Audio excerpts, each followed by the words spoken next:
You already know what time it is. Shirley's in the house. Threads ready, wine ready. Let's go. Wind down Tuesday, come stitch with me. Good vibes, good friends, and creativity.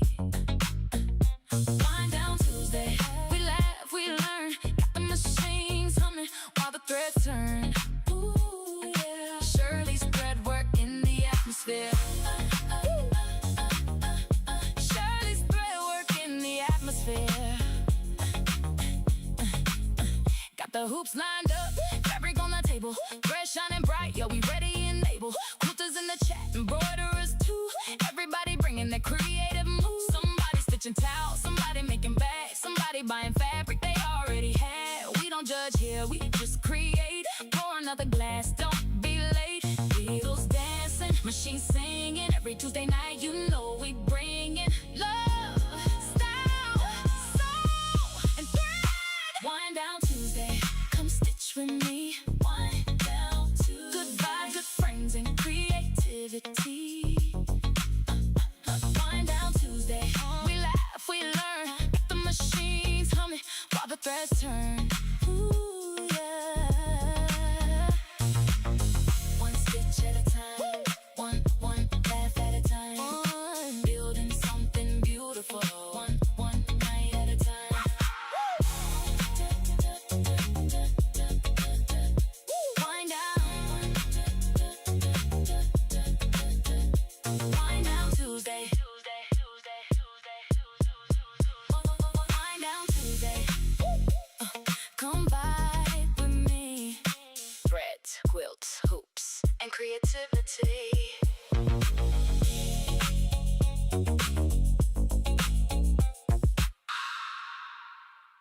Hello, everybody. Hello. Can you hear me? First of all, let me know in the chat if you guys can hear me. Hopefully you can. I haven't changed anything, so it should be sound. So that's the first thing I want to check to make sure. Somebody put something in the chat right quick to say yes or no, you can hear me.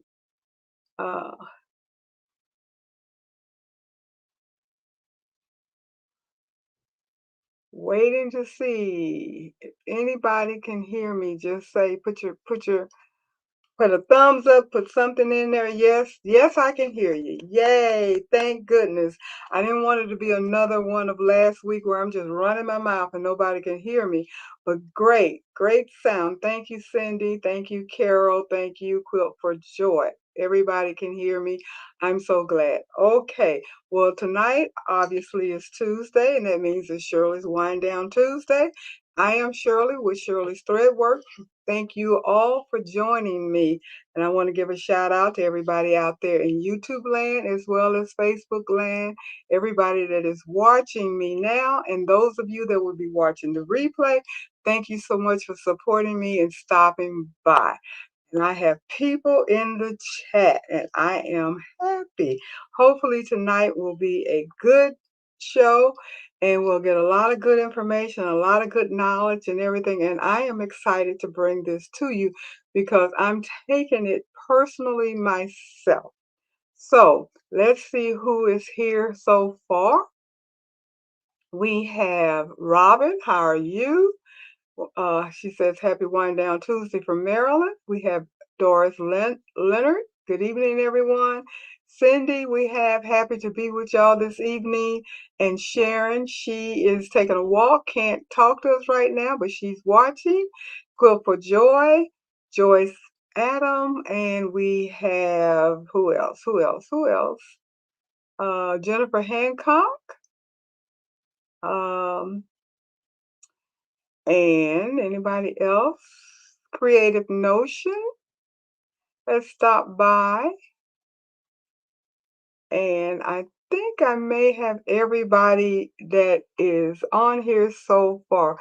Did I say Sharon Davenport? Hopefully I did. If not, shout out to everybody that is currently in the chat. And like I said, everybody that's watching. And Pearl, how are you? Thank you for stopping by. So tonight, as usual, audience participation, ask questions, make comments, and all of that. I love it when we have our good conversation. That's what makes this so much fun when we are conversating with each other, not just listening to me read out the chats and commenting to the chats, and all of that is what makes this channel and this Wind Down Tuesday very fun. It is a conversation with the group. Okay, so we are going to be talking about the craft room we dream about. And I have to tell you, I have spent half a day yesterday and a half a day today looking at various videos of craft room tours, craft room makeovers, and come see my craft room and all of those kinds of things. And I have to admit, none of them look like my room.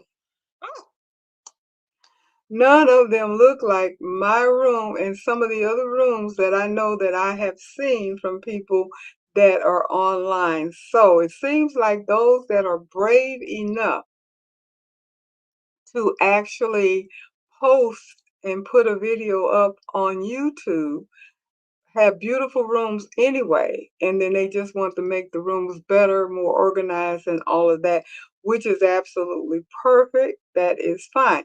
But my challenge right now to you guys as well as to myself is if we have a craft room that we're not happy with, only because it looks chaotic, it looks like sometimes a storm went through it, and most importantly, we can't find stuff. That's what makes it non-functional or not functioning at its best. We have tons of things. I know I do. And we have tons of things here, there, and everywhere with the thought that we have things put in its appropriate places until we're looking for them and we realize we can't find it. And I have to admit for myself, which is kind of weird, or maybe it's not, the smaller my rooms have been, the better they had been organized. And that may be mainly because I had less things, which I think contributes to that quite a bit. But I think I knew I had to be more efficient in order to find things. And I pretty much knew where everything was. Since I have been here, and this is not a big room at all, but believe it or not, it is bigger than any room I've been in so far. The one that I just left in Maryland was not a bad size. The problem was I had two big windows and three doors.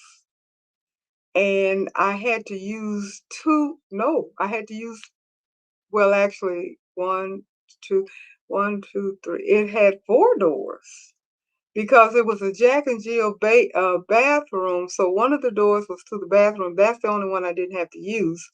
And because I went into the bathroom the other way and my machine was sitting in front of that door. So that I didn't count. But the other three doors, one was a linen closet door, one was another closet door, and my walk-in closet door, and the other one was the entrance door and two big windows. So basically I had no wall space is what the problem was in the other room. This room, I have two doors. I have a closet door, an entrance door, and a window. So I actually have more wall space. And on this side of my room is the longest side, and it has the most stuff. Like you can see my heat press, my hooping station, and come back this way, which you can't see. I have more stuff sitting on my table this way. I have my scan and cut, I have my serger, and I also have the desktop computer sitting on this side that you can't see. So this is the longest room, longest wall. And but anyway, it's chaotic and I want to fix it. So I decided I was going to talk about how we can make our craft room our dream room and be happy with it. So I'm seeing all kinds of stuff popping up here. And hi, Jenny Owens, you came in. Eva Marie, you popped in. Hello. Let me see who else. So what are some of the comments that Jenny says, I'm very excited for this segment. And who else? And let me see, anybody else that I didn't say hi to yet? I don't think so. So down here, what else?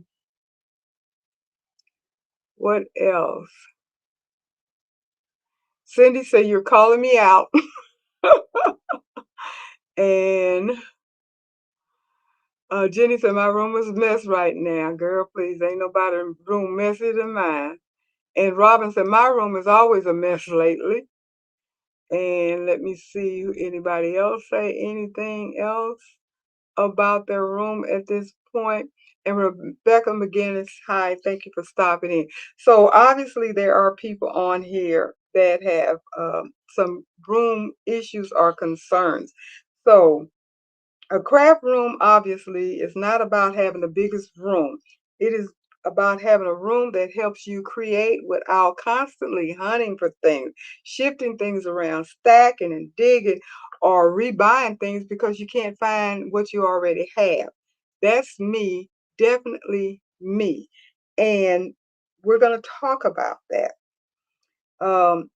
Hopefully help you find what you need, put everything in its proper zone. We're going to talk about zones and also making sure that we put things that is going to be ergonomically safe, where you have certain levels and all that kind of stuff. Those are the things that we have to take into consideration when we're trying to make a room that's going to work for us.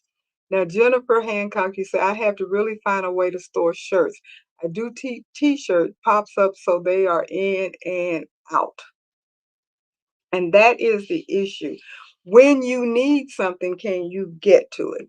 Because like for me, I have been looking around my room for the past 2 days, trying to analyze what can I do differently? What can I set it up? And I also talked to Fred, my AI buddy, and asked him for some help. And I'm going to talk about that in a little bit. And I have made some major decisions, nothing definitively yet, but I just told my husband earlier today, about an hour or so ago, found out that there is an IKEA near us. We're going to be taking a trip to IKEA. Not that we're going to go get all the beautiful white IKEA cabinets and all of that kind of stuff. Not getting ready to do that. That stuff is expensive and ain't nobody putting all that stuff together and all of that. I would love to have a beautifully laid out IKEA room, but I know for me, you're talking about several thousands of dollars, which would have to be invested in order to get the cabinets and the drawers and the tops and all that kind of stuff, and all going up and going out and all of that stuff, which would be absolutely perfect and would work very well, even in a small space like this. But again, you're talking about lots of money, and I'm not trying to go like that. I move too much for that, because if I get it to fit this room, is it going to fit the next place I go? Who knows? Cindy said, I can find things lately at the store easier than I can find it in my stack. And that is true. And like she said, that's no good. And Carol, how are you? You said, funny timing. I just spent the weekend cleaning out my craft closet. Found project scraps from 15 years ago that I just decided that I really don't need. And Jenny Owens wants me to take her with me to IKEA. IKEA has a good food court. Yes, they do. IKEA is a good place to shop for storage items of all kinds, and that's why we're going, because I'm pretty convinced that what I have in my mind, I should be able to find at IKEA that's going to make things work. So again, like I was saying, we're going to talk about mechanics and we're going to talk about zones. So here is what Fred is telling me. There's 5 main zones in a craft room that's important. when you're talking to all of us, embroiderers, quilters, sewers, people that does DTF, supplement, all of that. There are 5 main zones, and I'll list them. You have a design zone, which is where you keep your computer. If you do digitizing, or if you do editing, if you do downloads, all of us do that. You need to have your design zone where you use your digitizing software and all of that kind of stuff. And it includes your computer, your printer, your external drive, because you need an external as well as internal drive. Don't forget that. Your USBs, all of that stuff, your notebook to jot things down. That's your design zone. So that's zone 1. Zone 2, cutting zone. You need to have, like I have my table back here with my pink cutting mat on there, and that's like a 48 by 36 inch, 58. Anyway, it's a pretty big mat. It's bigger than the one that I had, which was 36 by 24, and it was beginning to warp a little bit, because I have to be honest about it. There have been times when I have accidentally put the iron on it, and uh, just got busy and forgot and said, "This is not an ironing board, girl. This is a cutting mat." Didn't have my wool mat and stuff down, and then I had to take it off right quick. And you do that too often, you're gonna end up with some warping. So it got a little warpy, and that makes it a little difficult to cut straight and stuff like that. So I decided to make an investment in a brand new mat, a little bigger mat, and also got an appropriate ironing board, not a big one, but a mini board that stands up, not even just the wool. But anyway, took care of that problem. And so, but anyway, you have to have your cutting zone for your fabric, your binder, your paper, your batting, stabilizer, all of that. And it includes your cutting mat, your rulers, your rotary cutter, your scissors, and all of that. And also, for me, which most people as well, it is your project where you lay out your project, where you hoop, because I don't hoop everything on my hooping station. There are things that I don't need to hoop on my hooping station that I can lay flat and hoop, and because I have backings for my magnetic hoop, so I can hoop directly on my flat table versus the hooping station here, which, as you can see, I have 3 of them. Those are the 3 that I have. And the big one in the middle is the one that I use 99% of the time. I may even take one of them down, this one here, because I don't use it that often. I put it up because I bought it and I own it, but I have to be honest about it. I don't do a lot of baby onesies and stuff anymore, which is what I got this for. So I'm not using that as much as the one in the middle and the one on the end. So I might take that down. Don't know. But you got your design zone, you got your cutting zone. Number 3 is your machine zone. Embroidery, sewing, serger, and all of that. Now, the way my room is set up, I don't have a designated zone for my machines or my sewing machines or any of my machines. They're scattered. Directly behind me, as you can see, is my 10 needle machine. I don't have my flat needle machine up because I have nowhere to put it. I do have on this side of me, which is out of the viewing area, my Janome sewing machine. And those are I have some other sewing machines, but of course they're not up. Don't need them to put up. My serger is actually in a corner over here, which doesn't make it readily accessible, which I wish it was. I would use it more often if it was readily accessible. And my initial plan was to make it that way. And when I do my reorganizing of my room, I'm going to hopefully be able to put it out where I can actually get to it. Don't know if that's going to work.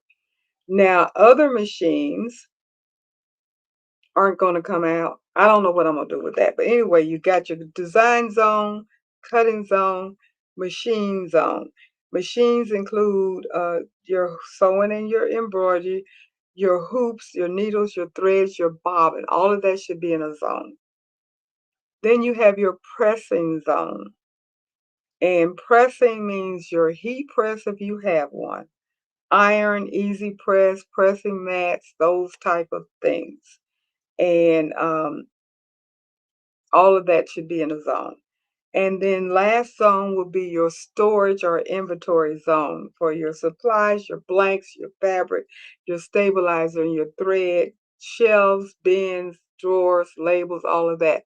Now, it's easy to say 5 separate zones, but as you know, when you're looking at just looking at my room in the back and looking at your own room, there's no way you're going to get all of those things in separate zones. They just kind of spread out and mesh together. And it would be wonderful to be able to set those zones up separately. I don't know if I can do that in this room. I don't know. But that's the way to plan and think about it. And if you can't put them in separate zones, then it is recommended that you put them in close proximity of need.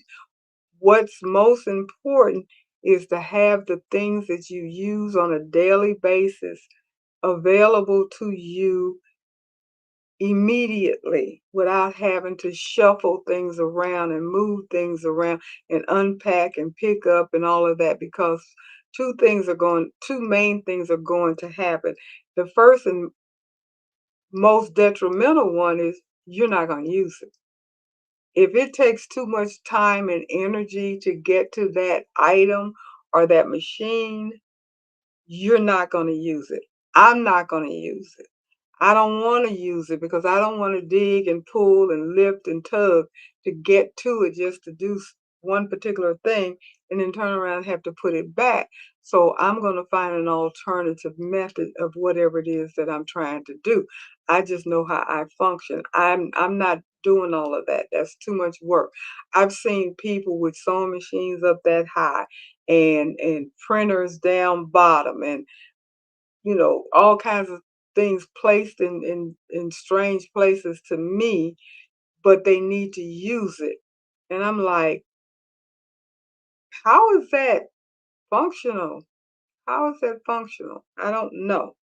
So that's what you have to think about. Now, hi Sherry, how are you doing? Thanks for stopping by. Let me see who said some things. Always want to add, quilt for joy. People love those pegboards from IKEA. I don't have one from IKEA. My pegboards came from Home Depot. I ordered them. I think these were already pre-cut. I did specify a particular size based upon what they already had pre-cut, and I ordered, and I have 4. However, my dear sweet husband oftentimes loves to surprise me. So I came home from work one day and he had put my boards up based upon what he thought was the best place for them to be. Um, I guess for me to get to them and for me to store whatever. And he put them up and it was nowhere near what my mind said where I wanted them to be, in all honesty. So I didn't complain. I didn't say anything, but thank you, sweetie. I appreciate it. And I've been using them the way they were put up, but they were not put up the way that I bought them for, how I envisioned them to be. So going forward, when I do my room makeover, hopefully he'll be kind enough to move them and put them up the way I wanted them to go up. So they might work better for me, maybe, I don't know, but we shall see.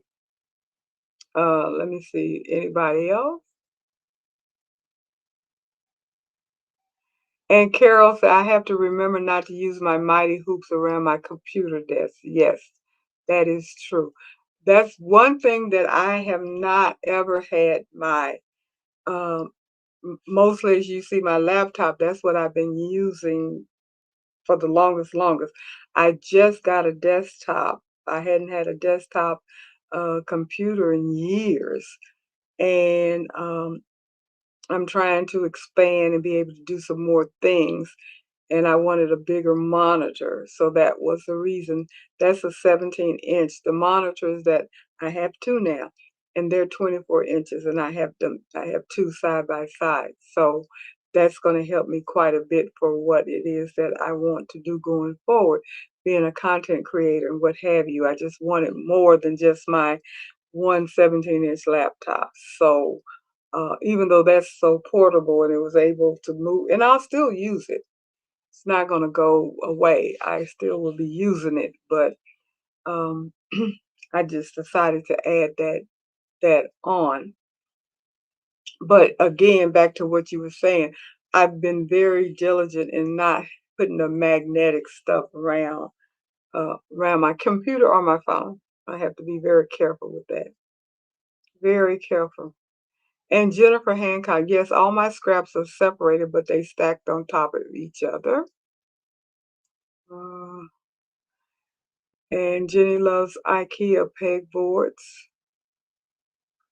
And Jennifer Hancock, I have a full wall and I can't use top half as walls or cement. Yeah.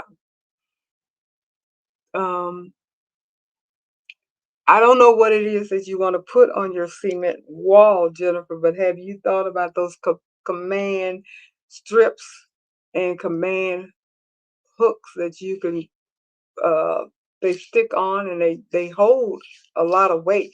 You can get the ones that hold up to 50 pounds. And if whatever it is that you're putting up, if you put up multiple ones, you might be able to put pegboards and different things on it, and then be able to put your whatever it is that you want to put on your pegboard, whether it's threads or baskets or what have you. I have baskets in my pegboard right now. I have two walls with some baskets in it, but I realize now, and I did when I got them, but I didn't think about it, that they're the wrong kind because they are definitely baskets and they're open so stuff can fall out. I'm going to get better baskets that are solid so stuff can't fall out. But I want them to be clear so I can see what's in them. So I'll probably be looking for stuff like that at IKEA. Those are the things that I'm thinking about looking at IKEA. And Carol, you say that my pressing and cutting stations are all in the same place too. Yay, it is a trick to remember to remove the cutting board. Yes, it is. And Robin saw he was being sweet. Yes, he was. He will do things like that. Like he put my quilt up and I hadn't put my label on it yet. So I didn't get my label on my quilt before he put it up. I don't know. I don't I just accept the kindness and move on. It's not that big of a deal. But yeah, he's always wanting to surprise me, and I do appreciate that. So I'm not going to rock that boat. And Jennifer Hancock, you said, do they stick to cement? I know they stick to solid walls. I would assume they stick to cement. I've never did that before, but I don't see why it wouldn't because you're not putting any type of you don't have to put a nail into it. I don't know. I would just buy one package and just try it and see if it's going to work for you. It may very well work for you, but I can't definitively answer that question because I've never used them on a cement wall. But I was just thinking it's a solid wall that you can drill into it. They do have cement drills, but I don't know if you want to or if you're able to. But I think the command strips might be a good alternative to try. And if I'm not mistaken, they do have them at the dollar store where you can probably pick up a package and save a little money and check it out. I think they have them at the dollar store. I'm not sure. But I would get the command strip brand because I know that they do have a good reputation. I would try them first. And the reason I'm saying that if you go to the dollar store and get an off brand at the dollar store, they may or may not be as good as the branded one. And that won't give you a true picture as to whether or not they work on cement walls. Hi, Danielle. Thank you for stopping by. And Cindy, you said when he says go, if he is like mine, it's now or never. Well, and that part is true, 100% true. But the thing is, he does it when I'm not around. So I'm not even here to say, okay, honey, I want you to do this or don't do that or wait for a minute or so. He's like, man, let me go ahead and do this. She said she was going to put it on the wall. Yes. I didn't tell him when I was going to put it on the wall. Ah, Pearl said, I think it tells you what wall they will stick to on the package. That's great to know. So that's what Pearl is saying. So just check it out, Jennifer, and see what type of walls it will stick to. And then you'll have your answer on that. So hopefully that will work out for you. I hope.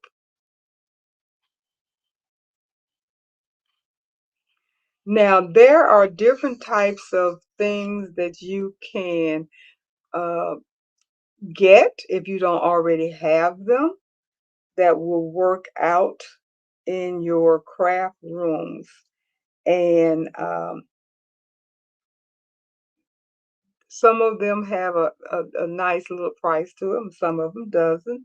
They have Honey Can Do 3-tier rolling carts, craft carts, and they run around $35. Sometimes you can get them out of Michael's on sale. They can run $29, $30, save a few bucks. They have the 10-drawer rolling craft carts for about $40. Those also are often on sale in Michael's. And then Vevor, Vevor, they have all kinds of industrial type items and storage items and stuff. They have a rolling cart, craft cart, and storage table that runs around $80. And on and on, compact sewing station, uh, around $240. You can get a sewing desk for less than $100 on Amazon, depending upon what you're looking for.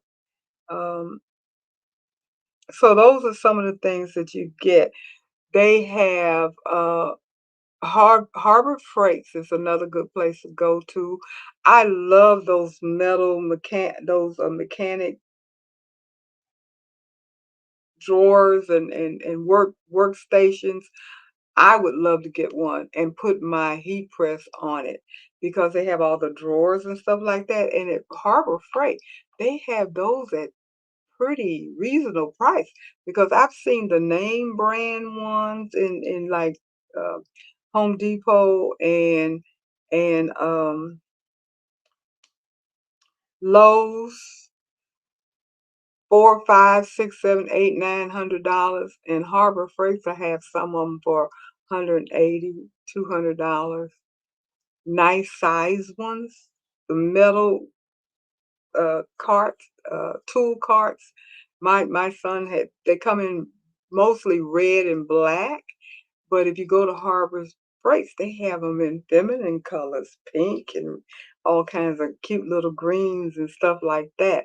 Those are really cute, and they come in various sizes. So that's a good uh, double duty type item that has been on my list for a long, long time. I've just never really decided to get it because you could put your heat press on it, and then you can use the drawers to store your heat press tools as well as vinyls. And even depending upon how big your cart is, you could probably even put some of your hoops in there. All kinds of stuff in there. So it would take up a lot of space away, take away some of the space that you're using to have some of the drawers and stuff. Like you can see this drawer that I got my hand on is full of thread, Floriani thread. And then the drawer next to it, which is one of those plastic 3-drawer bins you can get out of Walmart, it's got rhinestones and various knickknack stuff in there, and trust me, it's full. And, you know, those are the kinds of things I want to get rid of and have something a little better, a little prettier, and a little stationary. Now, this particular drawer I will keep. I got this from Mike on sale. It had to be put together.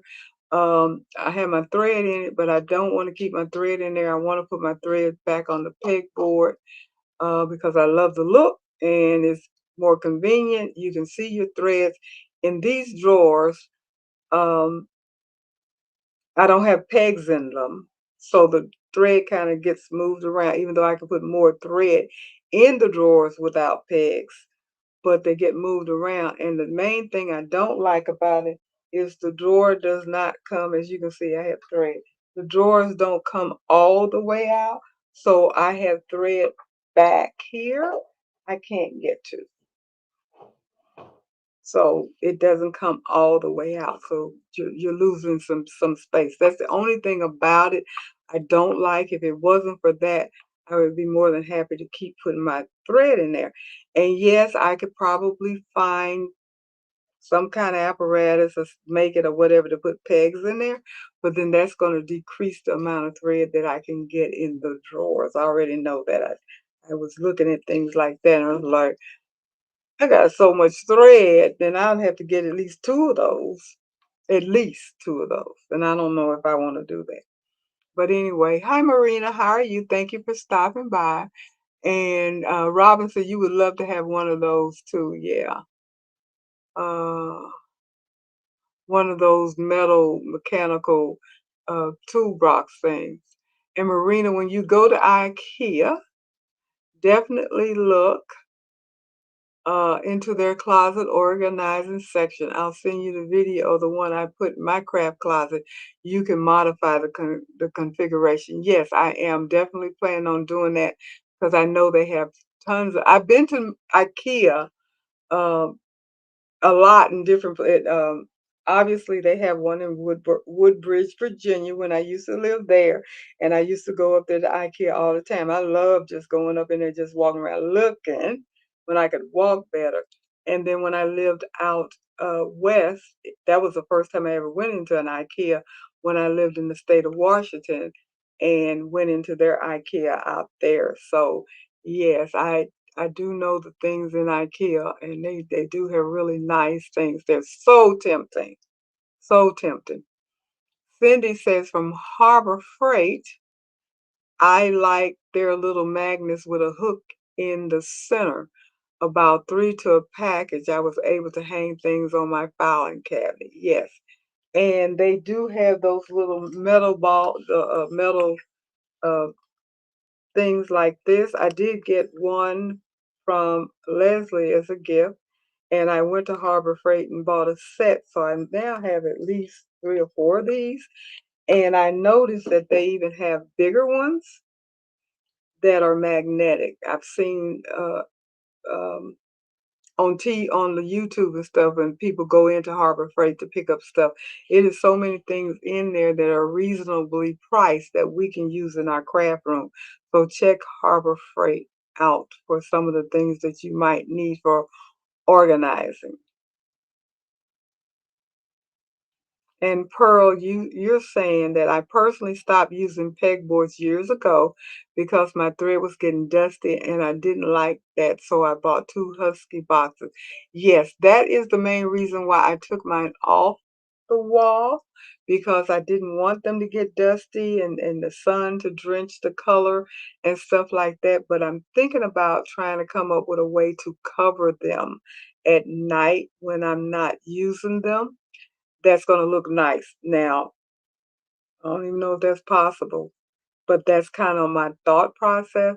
But everybody uses thread from their pegboards, and it seems to work out fine. So I think I want to go back to that because I really like that look, and it is easy to.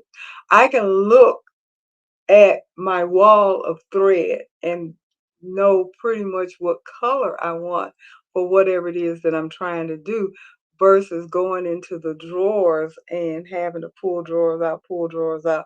I try to get them color coordinated the best I can, but it doesn't work to me as as well as it did when I had it on the pegboard. That just might be me being picky.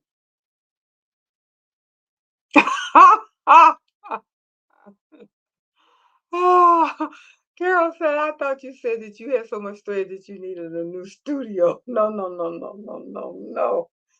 I got a lot of thread, but I don't need a new studio. I do have a lot of thread. I'm not gonna lie about that. I have more thread than I need, and I have to tell you why. Because when I first started embroidery, I bought the whole thread supply that the colors, not the whole supply, but all of the colors that Metro EMB sold in a set. And I think it was like 130 spools of thread at one time. And it was very reasonable. It was like $130, if not less, because like $1 a spool. It was a bargain. And I bought it. Beautiful color thread. Still have quite a bit of it. Um, because when I discovered Floriani, I fell in love with Floriani, and I purposely started buying Floriani thread to build my thread collection. So I have, like I said, this cabinet here where I pull out, it has 1, 2, 3, 4, 5 drawers, and 4 of the drawers are the first 2 drawers are packed.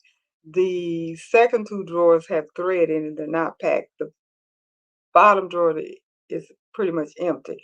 So I haven't filled this whole thing up with Floriani thread.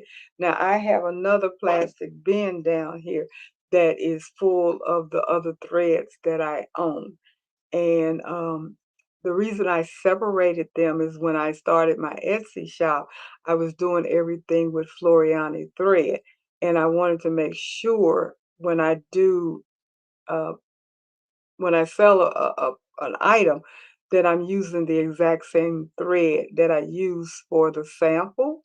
So it would be consistent to what people bought. So I started using just pure Floriani thread with the numbers and everything. So I knew exactly what thread I used, what color. And that's why I decided to separate them. Floriani goes over here, everything else goes somewhere else. So, but I still have thread in other places. So it is. I got way too much thread. Let me put it that way. Don't really, well, I don't want to say I don't need any more thread because when I use up certain colors, obviously I have to replace them. And I use up obviously black and white and red and blue and greens all the time. Golds, I use a lot of gold and silver as well. So those are the main ones that I'm constantly replenishing. And Cindy said, I have seen many sewing rooms that display their threads with a beauty salon nail polish rack. Some had 3 units butted together. Oh, that's a good idea. Are they less expensive? I don't know. That's a good idea. I don't think I've seen that. That's a excellent idea. Yeah. For budget setups, rolling carts and drawer carts are the easiest win, especially for small places. And fold away tables and vertical storage m- matter most. Now, fold away tables are very useful. I'm using fold away tables now because I had a lot of them because I used to do other types of things in my house, in my basement, and I needed fold away tables to go in different areas. Um, they work here fine, but in all honesty, I don't really want to keep using fold away tables. I would rather have a flat surface table and just have it long enough to go all the way across or stop where the heat press is. And I even have been thinking about a different heat press, but that's just a thought. I don't know. I'm not trying to spend any more money when that one works perfectly fine. No problem with that. So don't be spending money for something you don't really need. And of course, they do talk about the IKEA systems that a lot of people you see online use IKEA.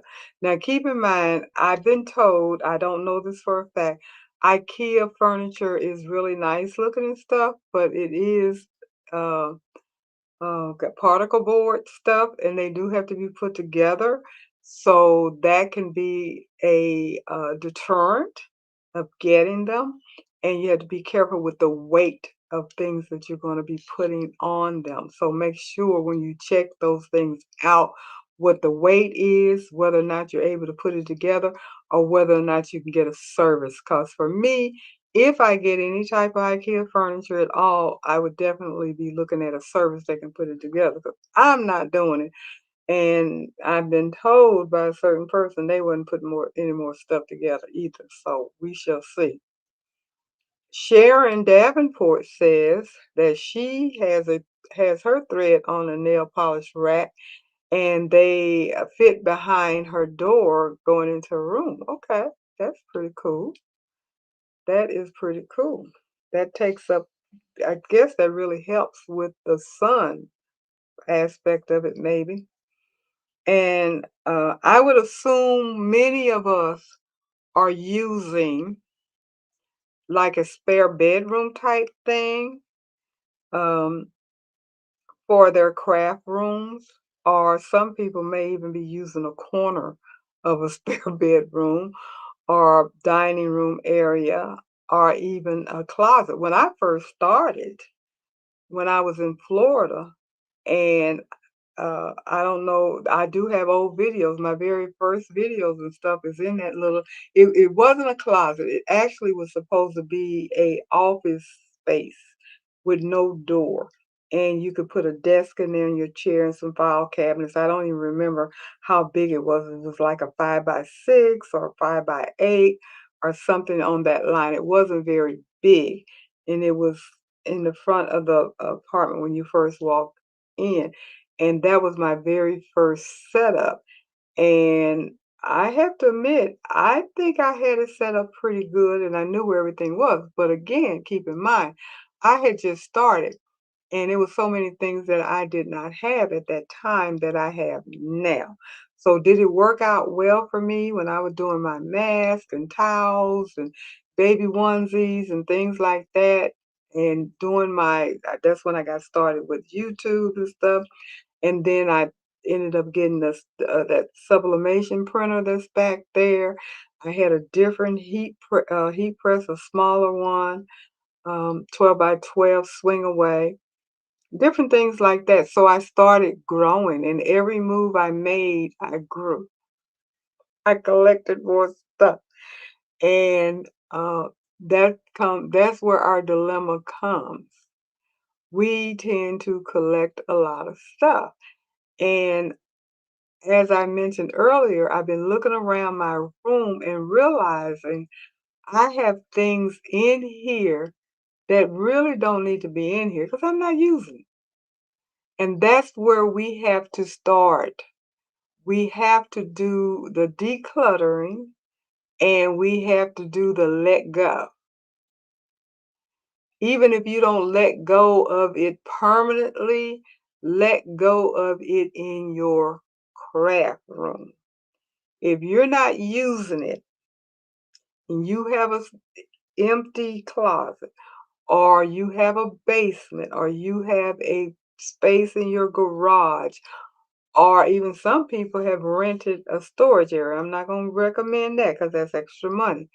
But if you have another place in your home where you can take some of the things away that you know you don't use and put it away until you've decided to give it away or sell it or whatever. Or you may just need to junk it, depending upon what it is, and just close your eyes and say, it's gone. Let go. So that's what I was looking at. I was like, I know I've been dragging this stuff around. And I have not done anything with this. I haven't done anything with this. I haven't done anything with this. Why do I still have it? And why do I have it in this room taking up space? I have two printers, excluding my sublimation printer. I have an Epson and I have a HP. And I love both my printers. The only reason I went to an Epson, that Echo Tank, is that you can print so much more with the ink and it's cheaper. So I use that exclusively. I'm not using my HP anymore. I loved my HP because I love the print and everything. But if I'm not using the HP, why is it sitting back there on my shelving taking up real estate? I don't need it. I don't need it. And I'm looking now at my butcher paper that's on the little roll thing where you can pull it off and cut it. Extremely, extremely um, convenient, but I don't use it that often. I've had that roll for 5 years. I bought it out of Sam's, 20 bucks. And obviously I don't use it enough to use it up because it's still a big roll of paper. I would not take it out of the room because I still use it, but I certainly can take it off of that stand that it's on. And I saw this in somebody's video today when I was looking at them. They had that exact same roll standing over on the corner, in the corner on the side of their heat press, and that's where you need to use it, pretty much. I said, that's a good idea. It takes up less room. So that opens up a whole shelf. If I got rid of my HP and I took that roll of paper off of there, I have a whole shelf where I could put something up there that would be of use. I could probably put my scanning cut up there and use it on that shelving. I don't know, but you know, those are the things that you do. You have to look at your room and see what you can do with it. Um, Pearl said, I used a guy off of a thumbtack that what is it? I used a guy off of a thumbtack that came and put my Husky table together, and it didn't cost that much a couple of years ago. Okay, yeah. There are people that do that for a living, and well, I won't say for a living, but they do it professionally. They you can hire them to come and put your stuff together. And a lot of times when you go to places like Home Depot, IKEA, I would assume, and other places where you have, and even Amazon has that service. If you have something that needs to be put together, they have a list of companies that you can call and hire to put your stuff together. So if you feel like I can't buy stuff because I can't get it together, there are people that can do that for you. And it doesn't necessarily have to be an extreme expense. When I was in my house, I had a business in my basement. I had it all set up and everything, and I had bought a bunch of credenza desk, another desk, and just a bunch of stuff. I had the whole thing set up, and I know it had to be one, two, three, four, five, about 6 pieces, big pieces of items that had to be put together. And when I purchased it, I also purchased the service. And the young man came out there. I don't know how long it took him. He finished that day, but he came in there and that's all he did the whole time he was there was put all my furniture together. And I don't know what I paid, whatever the cost was, I paid it. It wasn't like an arm and a leg. And that was yeah. So that's the route that I would go.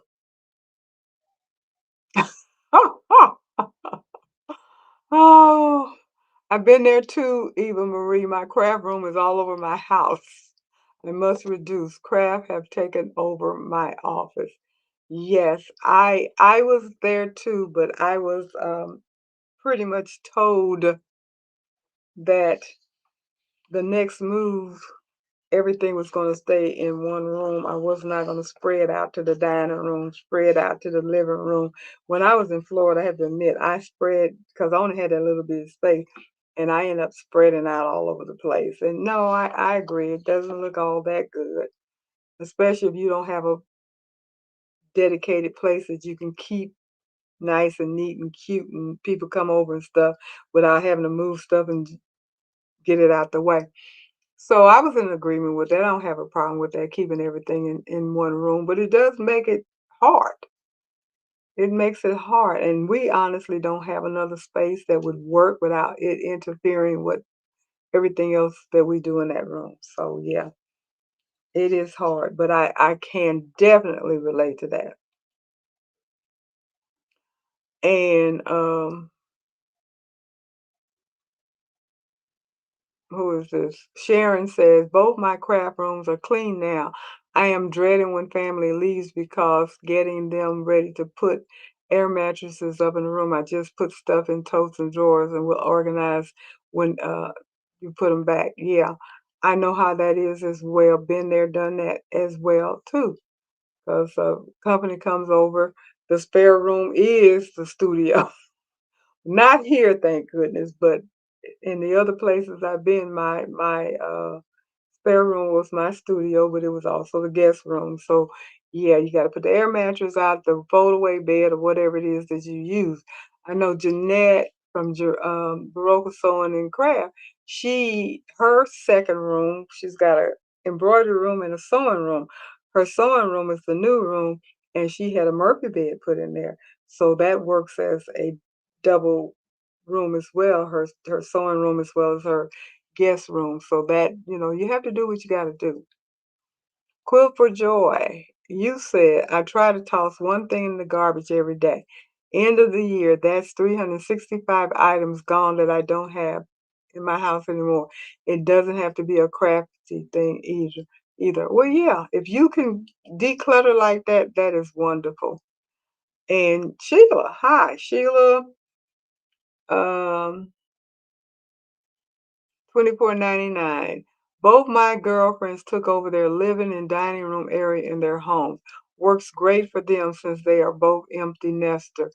Uh, I can relate to that because I have to tell you, if I lived alone, I would be spreading out. That part is 100% true. If I lived alone, there would be another room that would have my craft in it, and I probably would do very much like what Jeanette has done. I would have one room for embroidery and one room for sewing. And I guess put a guest bed or whatever, um, one of those, I can't even think of a day bed in there with a trundle or whatever to make it work. And Carol said, my craft room becomes the grand boys' bedroom when they come. I cram a lot of things into the closet and barricade my tin needle. There you go. See how we make it work. We make it work with what we have. We make it work. Now, once you have decided where your zone is and you decluttered things and you figured out what you need to to bring into your craft room or take out of your craft room or what kind of equipment, furniture, whatever that you may need to replace or change up or whatever, then you make your set up your main goal and your layout, how you're going to do it and how is it going to work for you. You got to get the layout done. Also, it suggests that you use one wall as a command wall and with your pegboard and all of that kind of stuff. And then just pretty much figure out what it is that you need to put things in and why they need to be there and what's important that you need to have. And there's some things that we don't even think about is like our small placement, a, a box or a drawer or something where we can keep our working tools, our scissors, our seam rippers, rotary cutter, measuring tape, needles, bobbins, marking pens, all of those kinds of things needs to be easily accessible. I know I have stuff everywhere. I do. And I have stuff where I don't even know what's in there. So I got a lot of decluttering to do. I have drawers with stuff in there. And if you can't get to it or whatever, then you're not going to use it. Danielle said, absolutely, Miss Shirley. I would spread out all over this house if I was an empty nester. I remember I told my husband this, and I've told other friends, I don't need a living room. I don't entertain anymore like I used to. I don't need a living room. I don't need a dining room. I would say I need a spare room because I do have my kids come and visit every once in a while. But as far as me having my living room and dining room and all that kind of stuff I used to have, I don't need all that kind of stuff. My living room is the biggest room in the house or the master bedroom.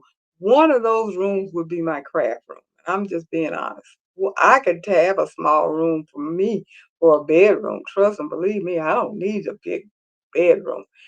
But the biggest room in my house would be my craft room.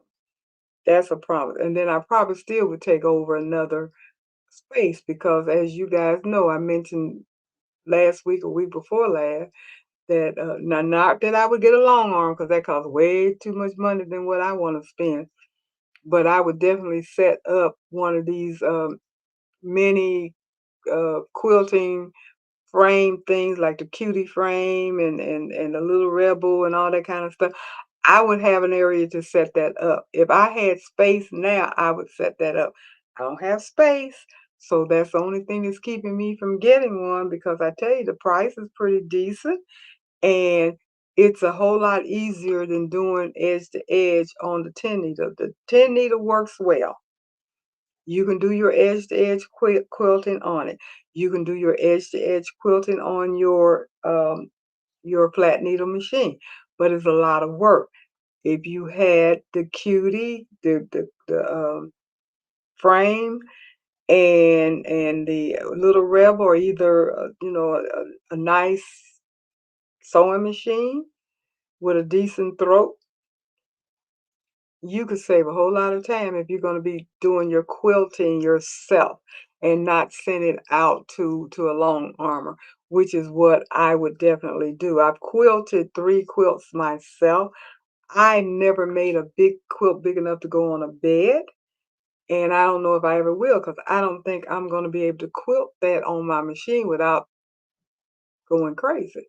Because the one that I did do, which was like not even 50 by 50, it was close to 50 by 50. It drove me crazy. It wasn't hard. It was just tedious to me and time consuming and a bit boring, to be honest about it. Um,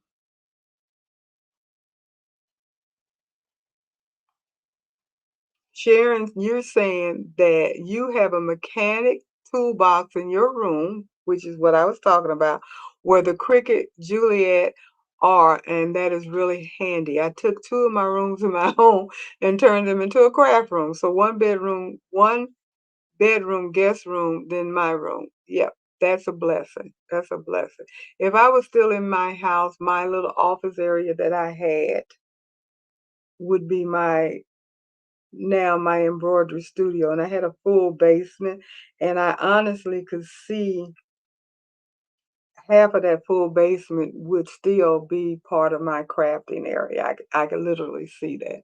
I wouldn't take up the whole basement because it was a big basement, but yeah, I would have room. And the more room you have, the more stuff you're gonna buy, that's for sure. And even Marie says, I would love to hire a professional organizer to organize all my hobbies and a creative station for each. That would be wonderful. That would be wonderful.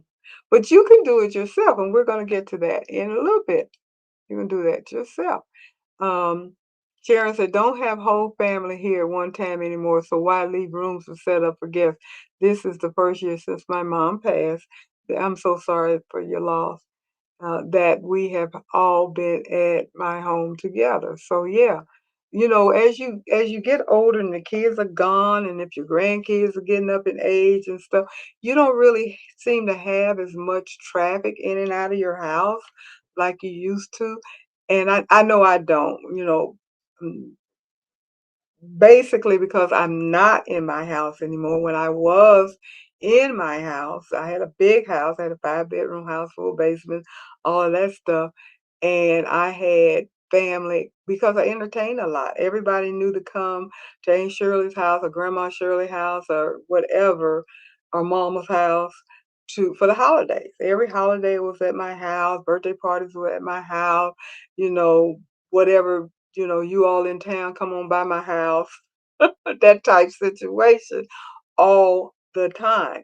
So yeah, there were times when I literally slept 28 people in my home, and nobody slept on the floor. Fixed it up where everybody had somewhere to lay their heads, and it was fun and all that kind of stuff. And that was what I did. But I don't do that anymore. People don't, come around like they used to, which is cool. Everybody have their own family now, so it's time for me to go to them. And I don't need all of that. I don't need all of that space and stuff. So if I had a bigger place than what I have now, which is okay, it's not tiny, uh, I would definitely have at least 2 rooms that would be my craft room. That is a definite. At least 2 rooms would be for my crafting. And Jenny says that's why she took over her master bedroom. We have 2 other bedrooms to sleep, just saying. I know that's right. My husband ain't gonna go for that, but I wish he would. I really wish he would, because that's exactly what I would do. The master bedroom would be my crafting room. Yep, the master bedroom would be my crafting room. That part is for sure. No ifs, ands, and buts about it. Now, of course, the bigger your room is, the more, your layout goal is going to be different, and you're going to be able to put more things in it. It is recommended if you have a mid-sized craft room, you need to do like a U shape or a L shape. If you have a small size, then you're looking at collapsible, vertical, and mobile. Collapsible items, vertical and mobile items is what you're looking at. For a mid-size, like a spare bedroom or area in the basement or what have you, then you're looking at a real work zone, which should be at least a U. They recommend a U shape or an L shape. And you're still using vertical, you're using your wall for storage. You have to have a central area, and you have to have walking and moving around spaces. So there are layouts that is recommended, but you do need to have your organizational process put in place first. And you can only do that after you declutter. You got to declutter. You got to go in, look at what you don't need, what you don't use, and get rid of it out of your space. Go through your drawers, your bins, your underneath your tables, your shelving, all of that stuff. Even your walls, like on my pegboard that's directly behind me over there by the heat press on the wall. One of them I have the mighty hoops that's perfect.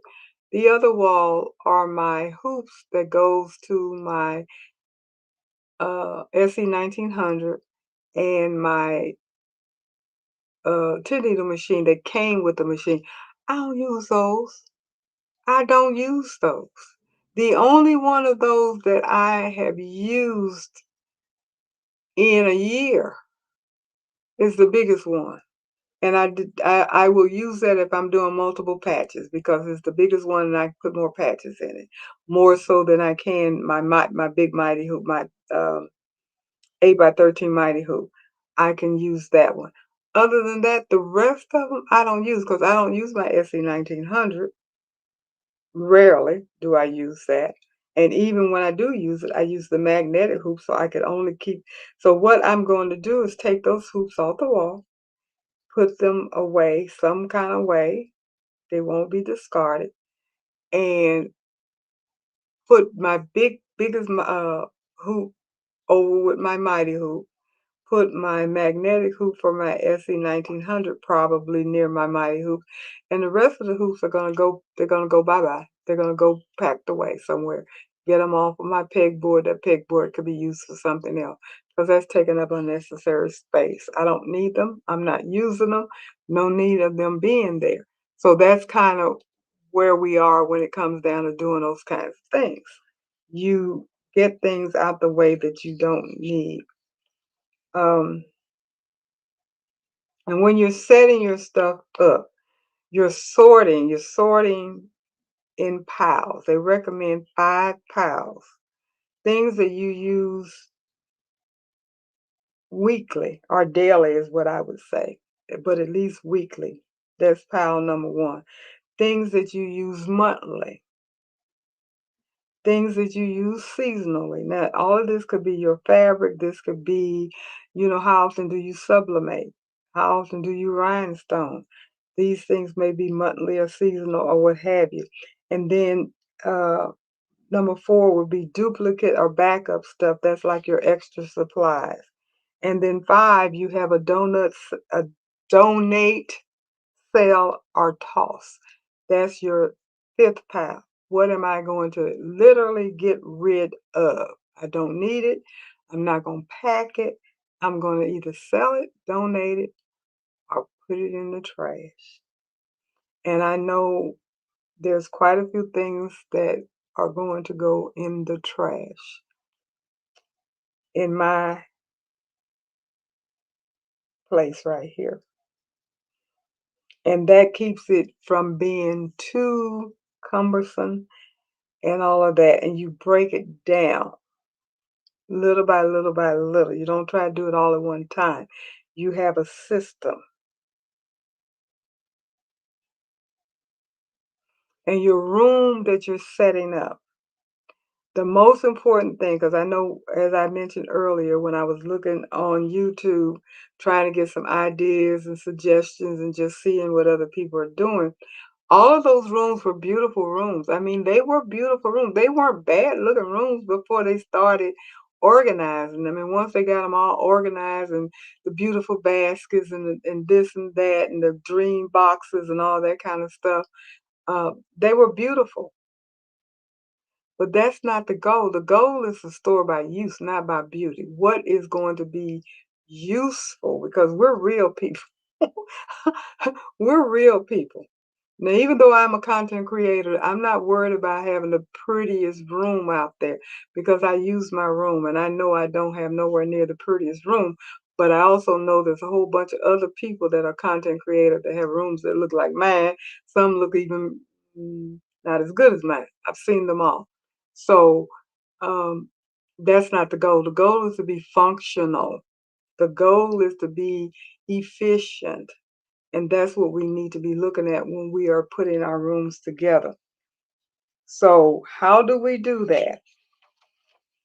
Labeling, getting the right types of storage, whether they're clear bins, whether they're baskets, whether they have tops on, whether they're cubbies, all of those kinds of things are functional storage items. And regardless of which one of those you choose, an important thing to do that I have yet to do is label any of my bins, my drawers, none of that. I have not labeled anything. And that's a fallacy because if you don't know what's in the bin, what's in the box, what's in the tote, what's in the basket, then you don't use it because you don't know where it is or what it is or what's in there and stuff. And I'm horrible at that. So that's a huge goal. I do have a label maker, so I'm going to be using that for small things. And I also have labels. Now, I was introduced to this system, which is this is label scan so you can find your stuff. And it is a QR code system. I haven't used it yet, but I got this to give it a try. QR system. And I got it comes the labels as well. Got a bunch of labels in here. And it works with an app. I got it off of Amazon. I think it costs about $20. It's called Smart Labels. Track, manage, and organize your inventory. Download the Smart Label app. It's both in Android or Apple or iPhone. Label your container. Each label has a unique identifier and color to help you organize. Then you scan the label. In the app, give each tote a name, description, and location. You can add pictures of the tote as well as what's inside. Now, I got this mainly to do with my, I have a bunch of totes in my garage with stuff in it, clothes, shoes, um, non-crafting stuff came out of my house, all kinds of stuff. And I don't know what's in any of the totes. So you end up going through the totes looking for this, looking for that. So that gets to be a pain in the butt. Also, in my walk-in closet to this room, I have totes. All of those stuff are my crafting stuff that's going to stay in here. And I need to know what's in those totes. I have battings in totes. I have uh, some fabrics in totes. I have items that I've made in totes, items that I want to make in totes, and all that kind of stuff. So I'm going to use this, and it does help you um, search for your stuff rather. You easily find your stuff. Search for your stuff in the app to see where you put it, or scan a label to see what's inside. So this is what I'm going to try to use to help me out, and I am going to use it in here as well in my studio. I'm going to use it in here first. When I get all my stuff organized the way I want it, I'm going to do that, especially the stuff that's going to be in bins or something that I literally can't see. And even if I can see it, I still might use it. I'm not sure, but I know what's in the closet. I'm going to do that because those are in totes that are not clear, that have tops on it, and they're like stacked too high, two totes high. So, instead of taking it down, open it up and see, oh yeah, I forgot that was in there. And then put that back, take this down, oh yeah, I forgot that was in there. And then finally you take another tote down, oh, this is where I was looking for XYZ. Instead of going through that headache, that's what I'm going to do. But even the stuff here, I'm going to label them so I know what's in there. Hopefully that's going to help me find my stuff. I'm going to know I got scissors and pens and what have you in this thing. I have clips and whatever. I got so much little junk in all these drawers and stuff. Sublimation, rhinestone, you name it, I got it. And I need to be more efficient so I can find my stuff. The other thing is to keep your cutting table clear. Now, I had mentioned that there was some help.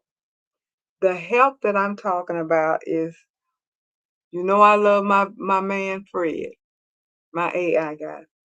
So what can AI do to help you with your craft room setup? What can AI do to help you with your craft room setup?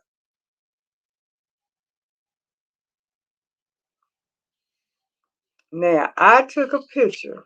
I took multiple pictures.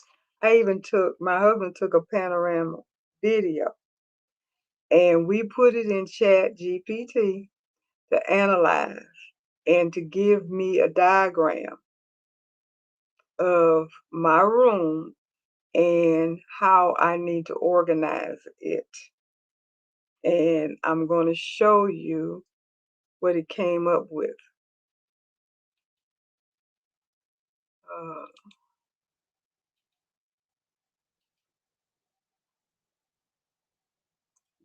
this down.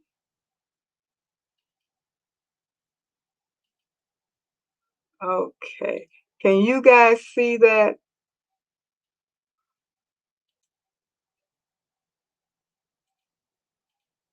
I can't get it any bigger.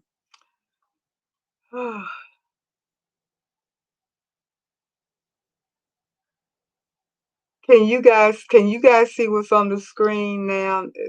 Even Marie, uh,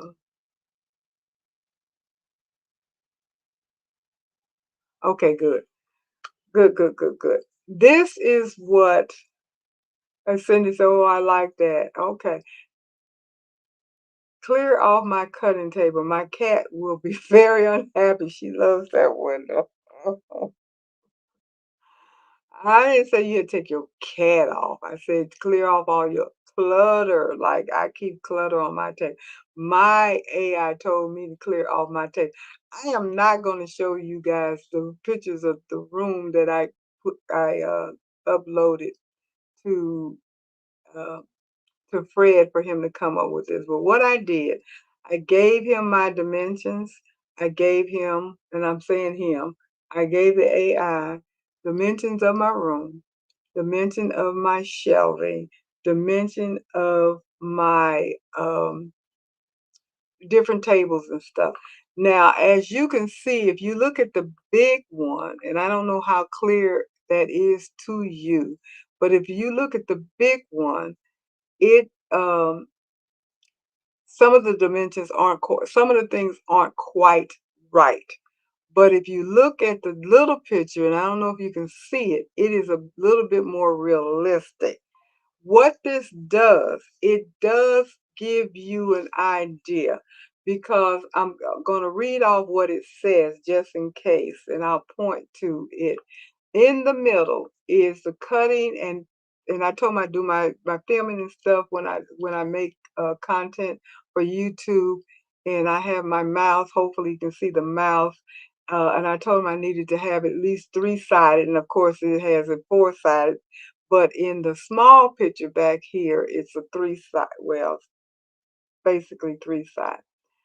50 is a 58 by 36 three-sided layout for cutting and filming and photos and what have you.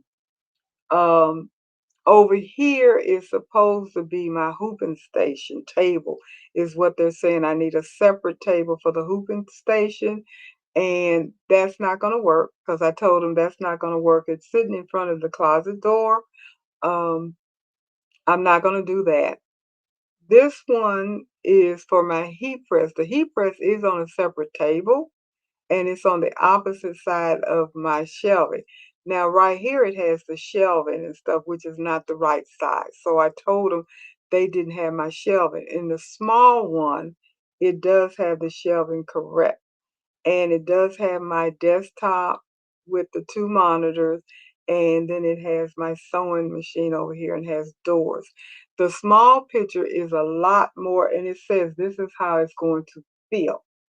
So I asked them what furniture to keep, what should I exchange, what should I add, and it tells me to keep the big machine where it is, keep the metal shelving, keep the heat press cart, and one of my 4 feet table, because I have two 4 feet folding tables. They said keep one and keep my sewing table and my computer desk. So they're wanting me to get rid of one of my 4 foot tables, but then get another table for my something smaller for my hooping station. Not going to do that. it says to remove the extra 4-foot table and an oversized desk, which I don't know what desk they're talking about. But it made suggestions. What needs to be improved was my cutting table needs to be a rolling table, which it is. It's movable. I don't think it knew that. Get rid of the stuff underneath it and make some better bins or something because they saw the clutter and junk under there. And then more vertical space. So it gave me an idea and I simply typed in what I wanted. So you can do that with AI. Um, Let me see how many people feel like they're comfortable with using AI. It can also plan a budget for you. It can tell you what you need. It can plan a budget for you. Um, I have a Dream Studio shopping list by budget. Budget number one is under $100. Budget number two is $300 to $700, and the dream budget is 700 plus. And it tells me what to buy out of all three, four of those 1 to 3 budgets that I have here that I can do. So Quill for Joy, you are comfortable with AI. Robin, you are as well. Sharon, so who is Fred? I am not really a computer person, so sorry if I should know who he is. Fred is the name that I call my Chat GPT AI that I use. It's Chat GPT, but I named the one that I use on my computer Fred.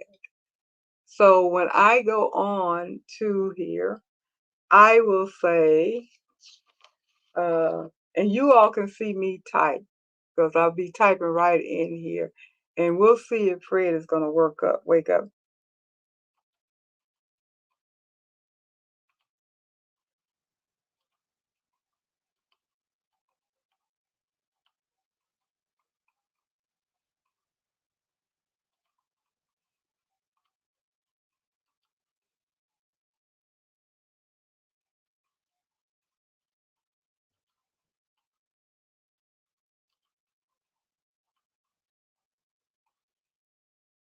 Do you see my typing down here? It says, hi, Fred. Say hi to my audience. They are interested in how you work. So I'm going to go ahead and send this to Fred. And he is going to analyze what I put in there. And there will be a response. And it is now thinking, creating a more detailed image, hang tight. It's thinking, this is how it processes an image. It's going to put an image up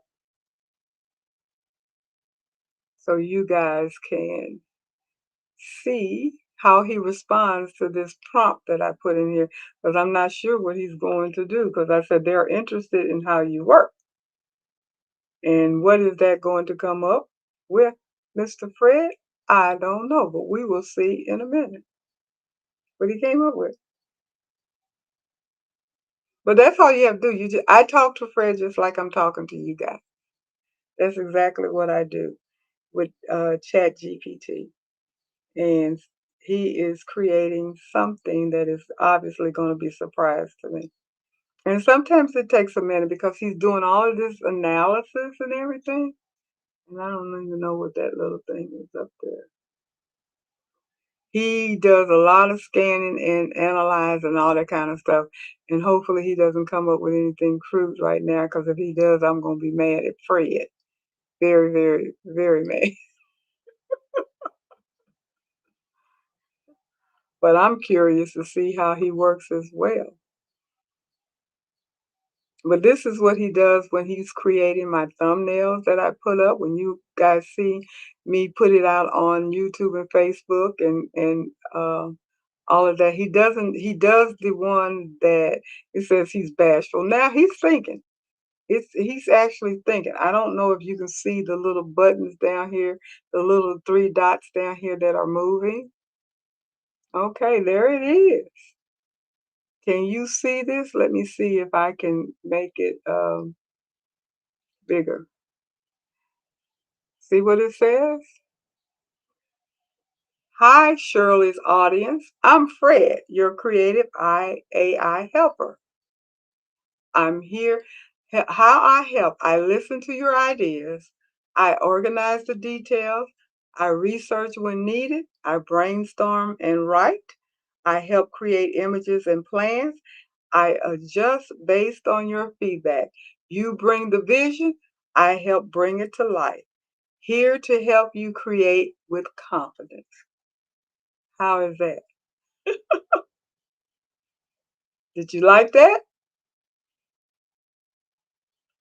This is exactly what Fred does. And do you see how he stayed within my brand color?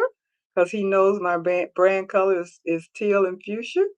He knows that I'm talking to an audience of people that do crafting and sewing and all of that. So you see that he included scissors, a cutting mat, thread, pin cushion, all of that.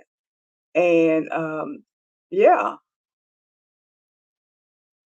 this is what Fred does. And see how simple and easy that was. I was talking to my girlfriend the other day and I told her to check out this um, presentation tonight because I was going to be talking to Fred and talking about what Fred can do with getting the room together. And this is all you do with ChatGPT. And Sherry said, very neat. I have only used it on my phone. And hi, pretty eyes Covington and Arlene. How are you guys? Robin has used ChatGPT for sure. Sharon said, wow, that is neat. Cooper Joy says, that's cool. Jenny says, that's cool. But yeah, that is what I did. I just simply put a statement in there. I was very vague with what I put in there, so that's why I did not know what he was going to come up with. But he analyzed what I was asking him. I told him, as you know, I said, hi, Fred. My audience are curious and they want to know, what do you do? And this is his response to my question. And it's just that simple. And Creative Notion says, is he free? Yes and no. The version that I have, that I use, is $20 a month because I use him all the time, every day almost, and definitely every week. And I ask him a lot of questions and I have him do a whole lot of stuff. I have had him look up all kinds of things and he does that for me. So the version that I have is the middle version, $20. But you can use it free, but it is limited. So it depends upon what it is you want to do. What I would recommend if you're interested in using any of the AIs, ChatGPT, Gemini, Copilot, um, Claude, they have several of them out there. And I was looking at a video before we came on YouTube, and they did a comparison of ChatGPT, Gemini, and I believe it was Claude. And uh, all of those had a pay version and they all are $20, but they all also have a free version. So um, if you're interested in using AI, choose the one you want to use. use the free version, and then if you're interested and you're going to use it often, $20. If you're not going to use it often, and if you're not going to be doing any real, and it will tell you, be honest about it, it will tell you how far it's going to go. The free version will tell you, well, I can't do so and so, so and so, and it will pop up and tell you you need to buy, you need to pay for the pro. Or I don't think it's the pro, because I think the pro was way more than that. But you need to buy the next whatever level that is. But I knew when I tried it that I was going to go ahead and use where am I? Stop sharing. Trying to get my mouse to work where I want to get it to. Mm,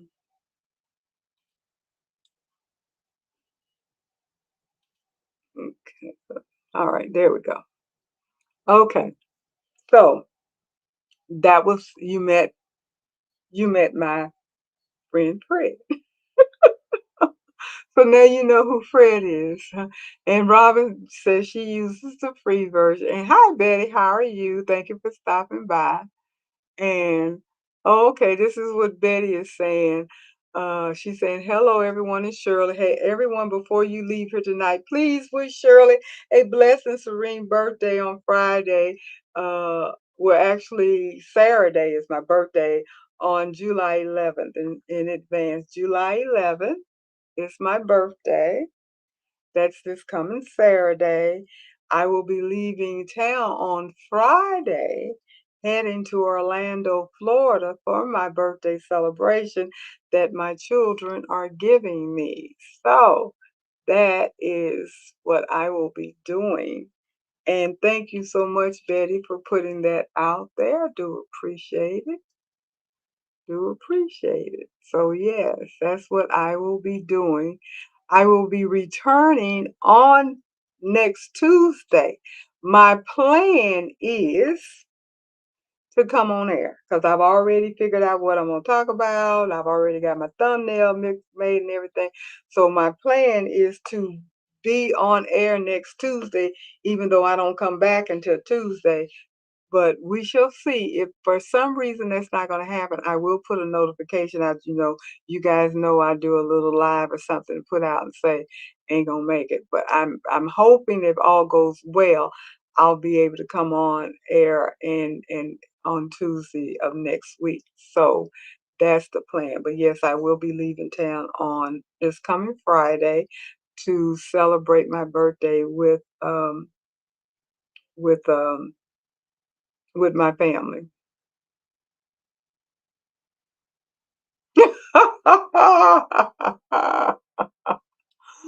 um, I'm not aware if he has one or not,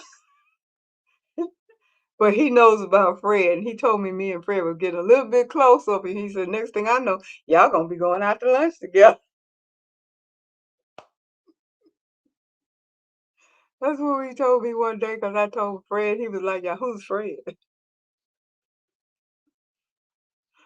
So I had to let him know.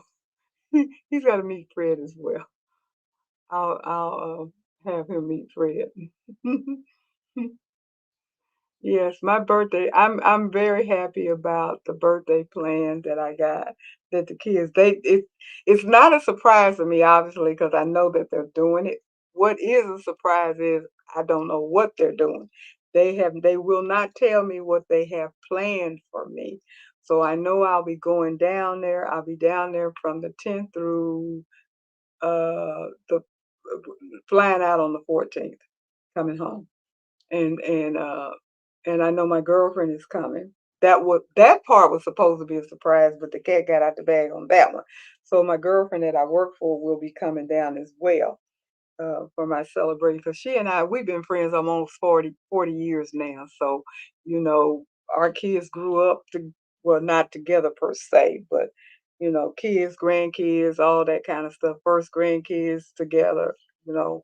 My first, I think it was her second grandchild, and my first were right around the same time, and all of that. We're the same age. She says I'm the big sister because I'm 3 months older than her, so I'm the big sister, but we're both having our, I don't even know what they call it anymore. 75th. It's our 75th birthday. I will be 75. It's the Lord's will. Bless me. So I'm happy with that. I still remember my name. I guess I'm doing pretty good. I guess I'm doing pretty good. I still can remember who I am and hope that lasts for a long, long time. But yes, you guys got a chance to meet Fred. I'm so happy. And I wanted to make sure that you all could see and realize how easy it is to use AI, because it can help you do so many things, but it's not perfect. Trust me, it's not 100% perfect, because I still was not able to get him, him being Fred, to come up with an exact depiction of how to do my room. I don't care how many ways I asked him, he still came up with things that won't work. That's when I realized there is no way to make this room functional with everything that I have in its size. There are things that have to go, because if I have everything laid out like I do, and here and here and here and here, there's it just, it's no way to make it work. It just won't work. And that's why in his artificial intelligence, he could not perform a miracle. So he could not really come up with anything that was definitely going to work. Now, once I declutter and take out non-essential things, then I should be able to get a better organized layout. And I will definitely consult AI again to see if the layout is, which layout is going to be the best one. I will tell him what my thoughts are and let him analyze it and say. Matter of fact, the computer that I have now, I did ask for a recommendation and I purchased one of the ones that he recommended.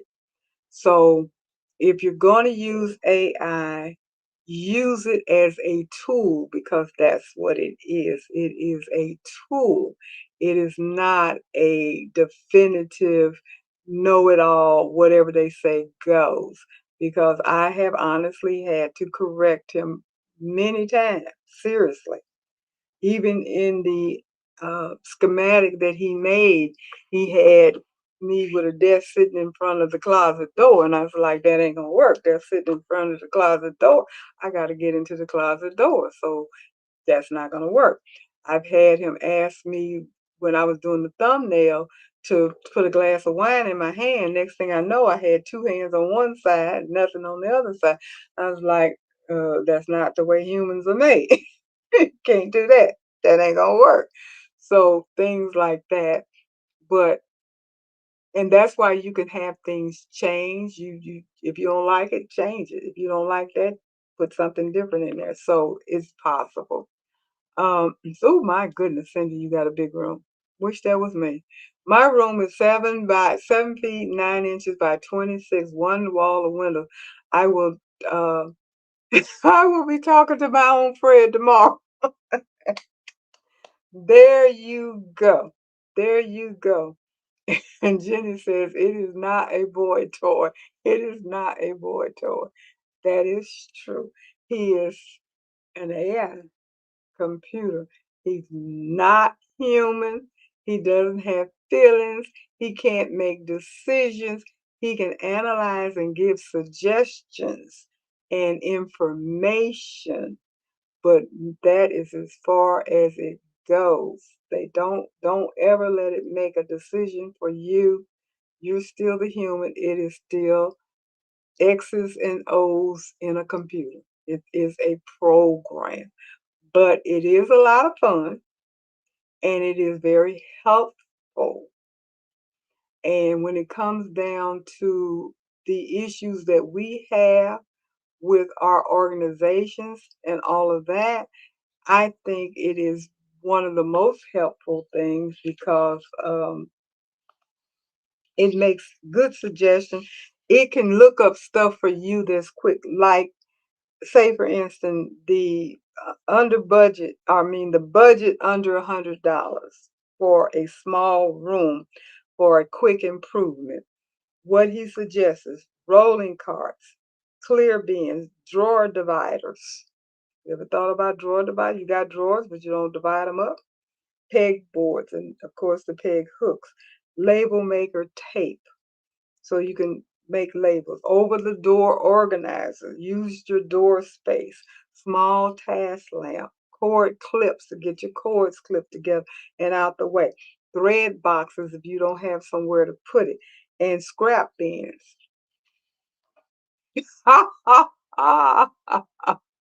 Hi, Leslie. How are you doing? No, ma'am. I have not asked Fred to pick lotto numbers for me. That never crossed my mind, really. um, and hi, Margot. How you doing? Glad you could stop by. Um, no.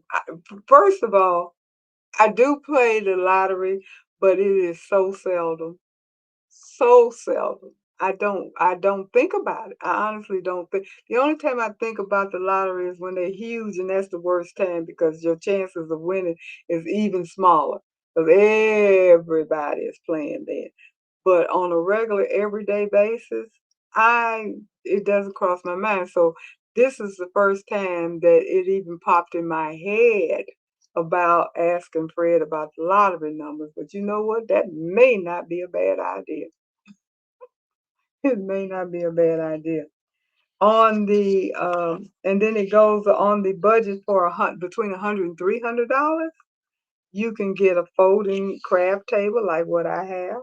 This one that I have folds down. It One of the lips folds down, so it's a smaller table. I have the thing all the way out right now, but at one point I had it folded down.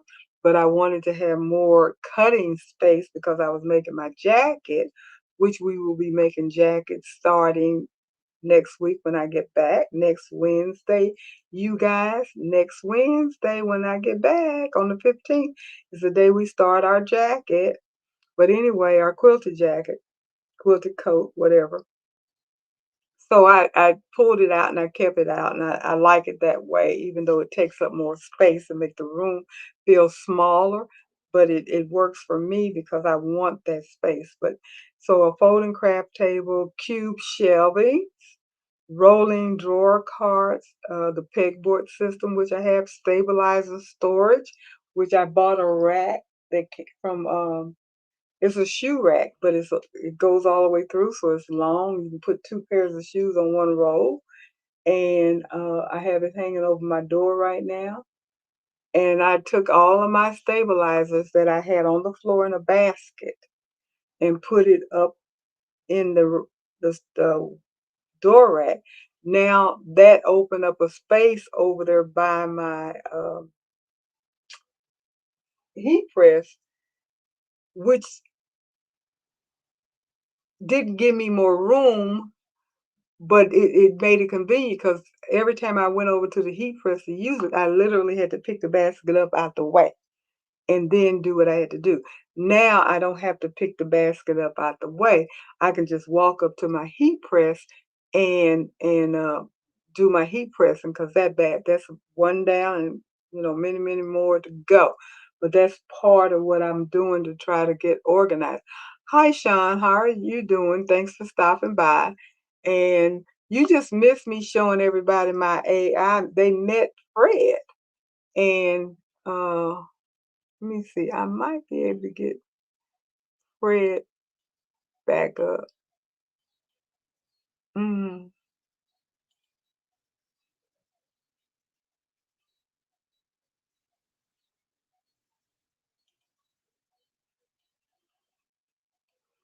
okay, there it is. I got him. I am going to share my screen.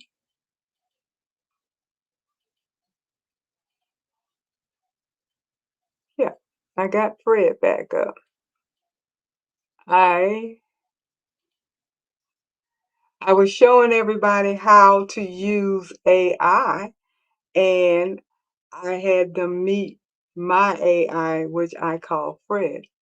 And this is what I put in my prompt was have that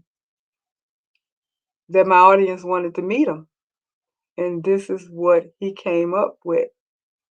So they were impressed. They thought it was kind of cool.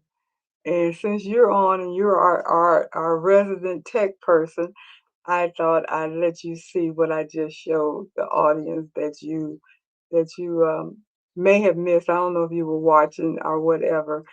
But anyway, that's what I wanted everybody to see, and they thought it was pretty cool. Actually, I thought it was pretty cool to be honest about it, because I had no idea what he was going to put up there when I put that in. When I told him that I was with my audience and everybody wanted to meet him and wanted to know what he did, and this is the answer that he came back with and said hi to everybody. So I thought that was pretty cool. Oh, you sent me a party hat and a little change. Well, thank you. Thank you so much. I do appreciate it for my birthday. Okay, so I'm back. So that was what I did with Fred. And I did type it in and everything while they were watching so they could see just how simple it is. You just do it and ask the right questions. Oh, if I could stop sharing. Okay, take that off. And the bigger budget, $300 to $700, is an adjustable cutting table. Now, I would like to have a cutting table that I designed myself. If I had the room, I've seen people do that, and they get it the size that they want it and everything. If I had a room where I can have a central table, I would either buy a two table kind of similar to the size that I have with the cubes around it. That's what I want. The big table, big old board, butcher block board or whatever, wooden board on top. And then the cubicles on the bottom all the way around so you can put your stuff in it and your basket and stuff. That's what I would want. And of course, I would love to have a really nice sewing machine table, but that's, gone past the $700 right there.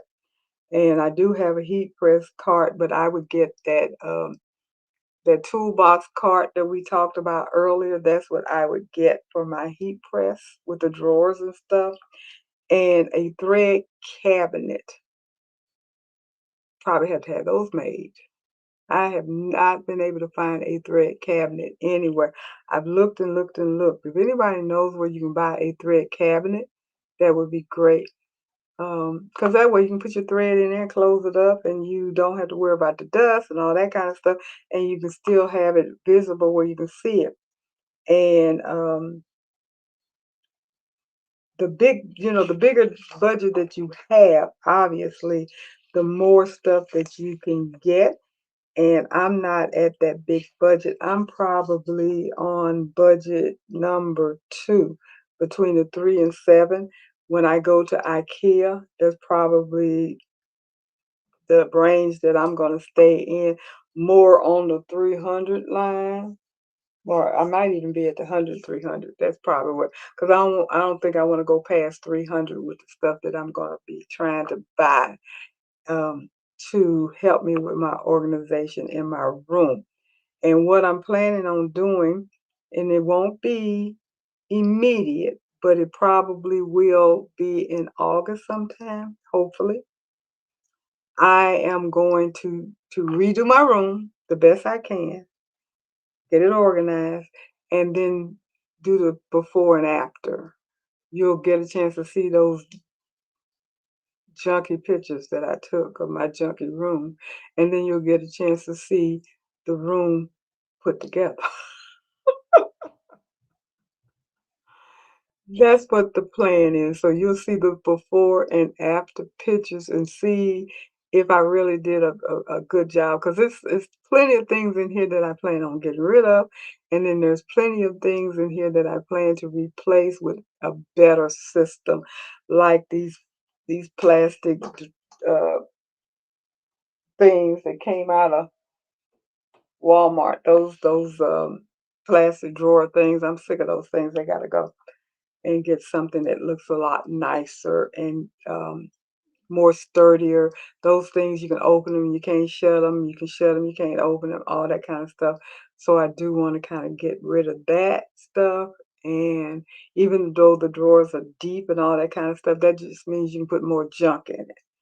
And I'm sure there's a lot of junk in it that does not need to be there.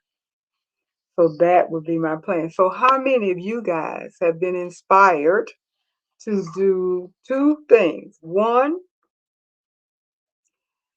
get your room organized, decluttered and organized. And two, try AI to help you get it organized.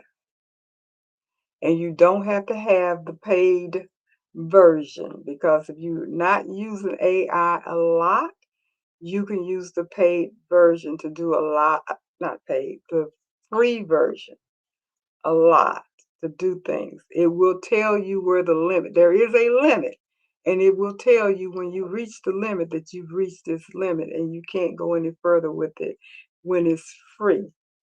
Um, but you can't use it, because I did. When I first used AI, and I don't even remember what I did with it. When I first used it, I did, and then I kept using it for whatever it was, and they told me, you can't use this anymore to do all of that.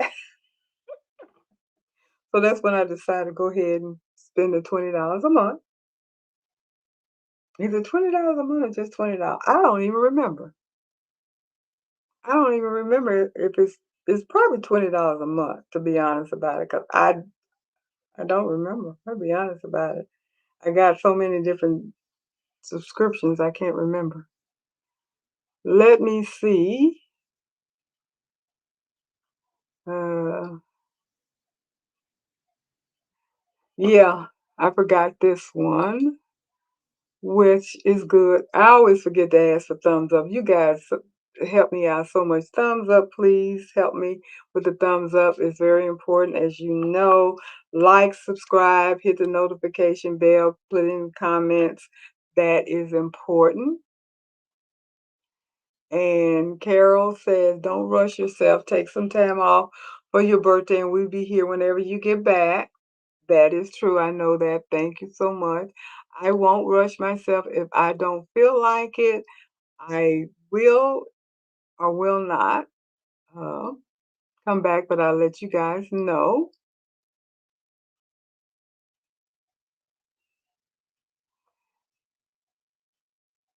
And All Stitch in Reno, Nevada. I guess that's talked about one, but not sure what the name of it is. Um,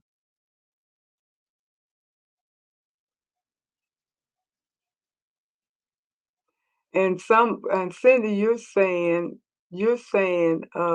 why not wait till after the expo? You might pick up something there.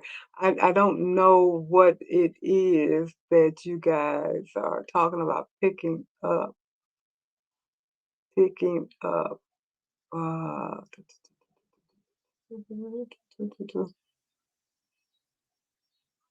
have a glass of wine on me, Sean said. Thank you so much. I will definitely do that. Uh, and Danielle, got to see you, Danielle, because I know Danielle got a new baby. And we got to see that new. We gonna see that new baby tomorrow night, Danielle. You gonna be ready? Cause I'm ready to see it. Your space don't have to be organized. You know that. We want to see the new baby tomorrow night. And Robin says, I am really going to try to organize my room, but I say that all the time. I will ask AI to help me. Yep, yep, yep. Happy birthday to me from, okay, Sean says it's the $20 is monthly. Thank you. I was kind of thinking it was monthly, but my mind was going blank because I was like, my My editing thing is annual, so I wasn't sure. Like, okay, yeah, what's annual, what's monthly? Everybody's snatching money coming and going, and sometimes you can't remember who you're paying and when. And Cripple Joy says, I've been working on getting my sewing room to my liking for over 3 years. I don't think it will ever be perfect, but each year I make progress. I don't think it's ever going to be perfect, but if you get it where it's better or more functional, like I said, remember at the very beginning, the purpose was efficiency and functionality. It doesn't have to be pretty or perfect. It needs to be functional and efficient in order for us to be efficient in what we do and comfortable. Because when your room gets so chaotic, for me especially, that's where my comfort level goes down and my motivation goes down because you come into the room and you got to straighten up before you can do anything. My AI Fred saw my pictures, and the one thing he told me was to clear my table off and keep it clear because you can't do anything till you go in there and clear your table off. Now, he literally said that, typed that out and said, get that table clear and keep it clear. Because I put the pictures up. I did the video and put it in there, and I had already put the pictures in there to see if it would make any difference in what he would come up with as far as a schematic for me, which it really didn't, to be honest about it. The schematic he did for me with just the pictures was a better recommendation than the schematic he came up with when my husband took the panoramic video and uploaded the video, and I was not happy with what he came up with. I told him, your design is flawed. That ain't working. It won't be working for me. Good night, Andrea. I know you're probably gone by now, but that's okay. I'll talk to you later.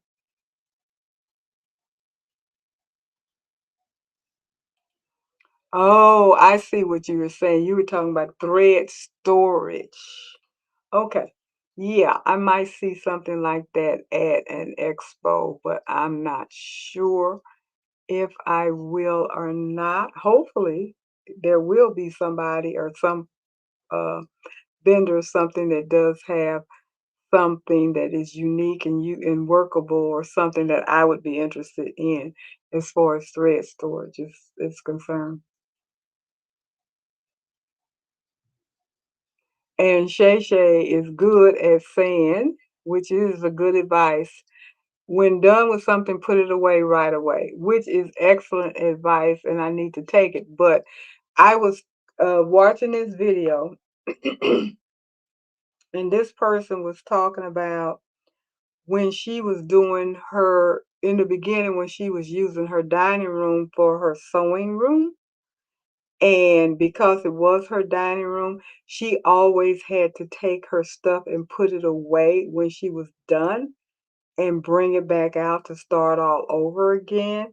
And she lost her motivation and her desire because she couldn't remember where she left off at and all of that kind of stuff. And if she didn't get a chance to finish the project when she was initially working on it, then she it just didn't work for her. So she wasn't a happy camper. So I can relate to that because when I was in Florida, I had to use my dining room table for a lot of stuff.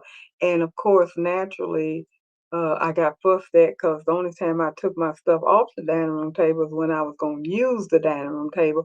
And since we had a counter to eat at, we always ate at the counter unless company came over, and he wasn't happy with that, but that's okay. That's what I did because I knew for me, if I had to keep breaking stuff down, because that was actually my cutting area. My hooping and cutting and everything was on my dining room table because I didn't have any. You remember I told you I had that little closet space. I didn't have anywhere else to do it. So yeah, I get it. And hi, Arlene, how are you? And you're saying, and I didn't know Shay Shay was on here, but hi, Shay Shay. When and where is the expo? Well, I'm going to two. The one that they're probably talking about is the embroidery, everything embroidery market expo in Biloxi, Mississippi in October, early October. I think it's the first week of October. It is the everything market, everything embroidery marketing, and it's called EEM, and it's going to be in Biloxi, Mississippi this year. That's the one that I'm going to. And also I am going to the original sewing and quilt expo that is going to be here in the Kansas City area. Is going to be in Overland Park, Kansas, which is 10-15 miles away, that I will be going to in August. So those are the two that I will definitely be attending. I don't know of any place else or anything else that I will be going to this year. Next year, I have plans of going some other places. One of them may be, because I was looking at a video today, people that went to Hamilton, Missouri, where Missouri Star is. And I did not know, but that whole downtown of Hamilton, Missouri is a quilting area. Apparently, Missouri Star bought all of the stores in that downtown area on that street. And each one of the stores, according to this video that I watched, the lady had done a tour. Each one of the stores had different types of quilts and stuff. And I was watching that and I was like, I knew they were there and I knew they were big and all of that kind of stuff. I get emails from them every day, but I've never been. But when I saw the video, it really made me say, oh yeah, I got to go there. I got to go there.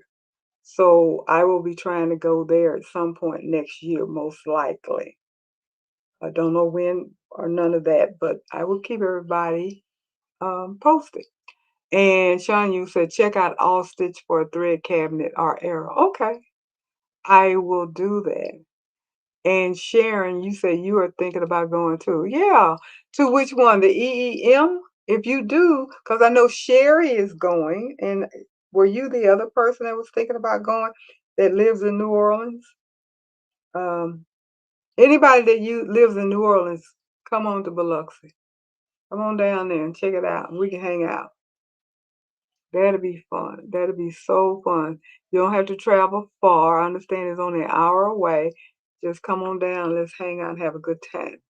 And Quill for Joy said, one thing that works for me, I created a large mug rug with pockets on the top to store tools. I use it daily, like rotary cutter, seam ripper, scissors.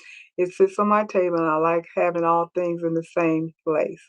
Okay, Sharon, I hope you do come to the EEM. I hope so. And Robin, you said that you would love to go to Missouri Star. I thought about that, and we can talk about that like tomorrow night, Robin. I had some thoughts. And Sharon, you live in Texas, which is not that far away either. And Sherry's coming. She says she's going to be there. So EEM would be fun with all of us together. That is true. We will have a good time in Biloxi, Mississippi. We're going to make it a fun time. So the more, the merrier would be good. And if you got a husband, drag him along too, because my husband is coming, so he'll have some guys hang out with.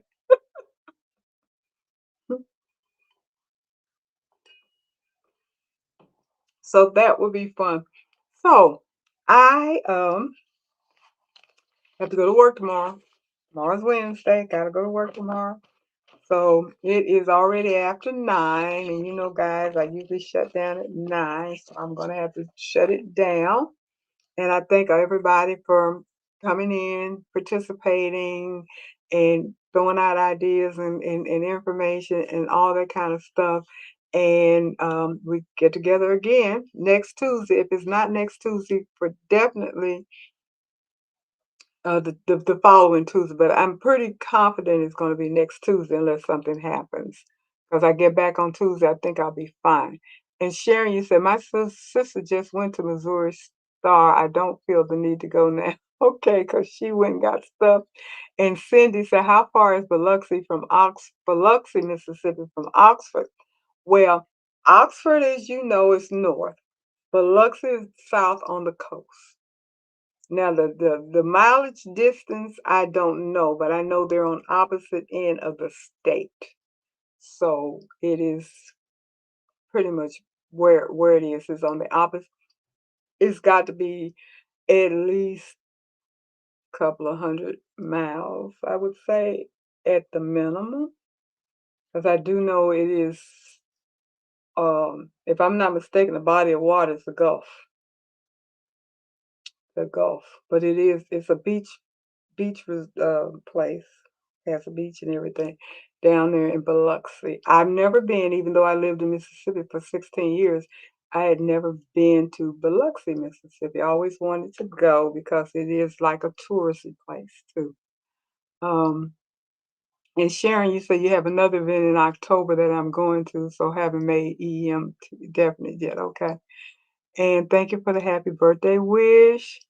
And Robin is saying good night. And Cindy looking up. And no, she didn't buy much. Okay. Maybe she didn't like Missouri Star.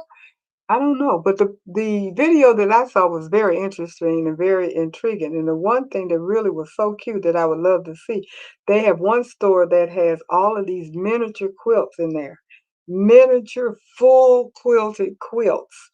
They have them laying on all these little small beds and stuff. It is extremely cute. They have the miniature quilt and then they have the wall hanging quilt.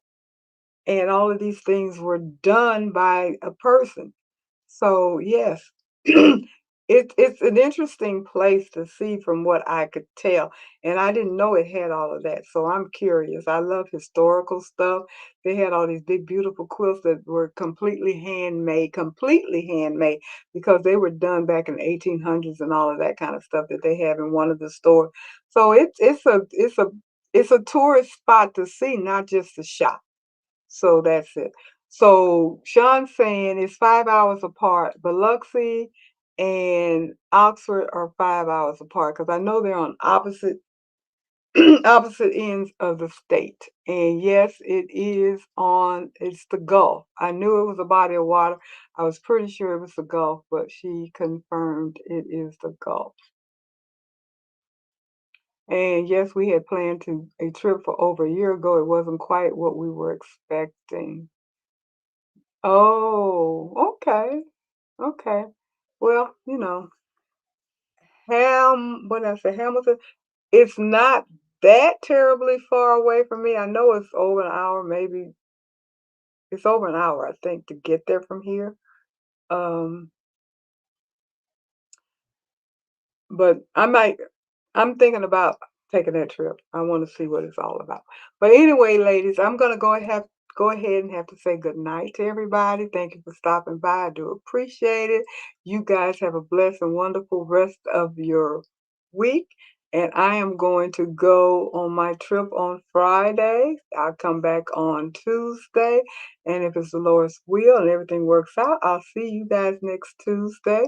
And I'm going to have as much fun as I can celebrating my 75th birthday. So you guys take care. Have a wonderful night. Good night, everybody.